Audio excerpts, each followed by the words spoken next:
আজকে আমি তোমাদের সাথে শেয়ার করব একটা নতুন ব্রেকফাস্টের রেসিপি। তো কী রেসিপি সেটা দেখতে হলে পুরো ভিডিওটাই দেখতে হবে তোমাদের।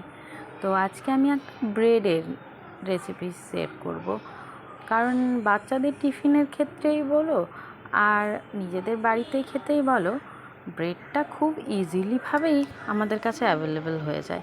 আর সেইটাকে আরেকটু সুস্বাদু বানানোর জন্য আমি এইভাবেই করেছিলাম। তো আমি এখানে নিয়েছিলাম সেদ্ধ আলু, আর নিয়েছিলাম শসা আর পেঁয়াজ একদম কুচি করা, আর সেটাকে মেয়োনিজ দিয়ে ভালো করে মেখে নিয়েছি। তার সাথে নুন আর পরিমাণ মতো গোলমরিচ, আর সাথে কাঁচা লঙ্কাও নিতে পারো তোমাদের পছন্দ মতো। তো বাচ্চার টিফিনের ক্ষেত্রে তো তার জন্য আমি বেশি করে গোলমরিচটাই ইউজ করেছি। তো তারপরে দুটো ব্রেডকে মাঝে আমি দিয়ে দিয়েছি ও স্টাফিংটা।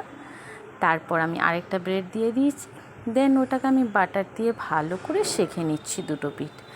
সত্যি বলতে এত সহজ পদ্ধতিতে এত দারুণ আমি সত্যিই ভাবতে পারিনি এতটা ভালো খেতে হবে। একবার বানিয়ে খেয়েও দেখবে, অবশ্যই ভালো লাগবে।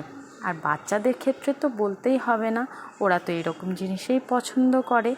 তো বাইরের খাবার না খাইয়ে সাধারণত খুব সহজভাবেই আমরা এটা বাড়িতে বানিয়ে ফেলতে পারি। তার জন্য বাচ্চারা খুব মনে তৃপ্তি করে খেতে পারবে, আর ফ্যামিলি মেম্বার মানে মারাও খুব ভালোভাবে বাচ্চাদেরকে নির্দ্বিধায় এই খাবারটা দিতে পারবে। তো আমার এই ভিডিওটা যদি তোমাদের সত্যি ভালো লেগে থাকে, অবশ্যই চ্যানেলটাকে ফলো করবে আর পেজটাকে লাইক করবে। তো আরও রেসিপি পেতে হলে অবশ্যই চ্যানেলটার নোটিফিকেশনটা ফলো করে রাখবে। তো সত্যি বলতে এটা এত ভালো খেতে হয়েছিল, মানে অবিশ্বাস্য লেগেছে আমার কাছে। আর আমার মেয়ে তো এটা খেতে খুব ভালোবাসে।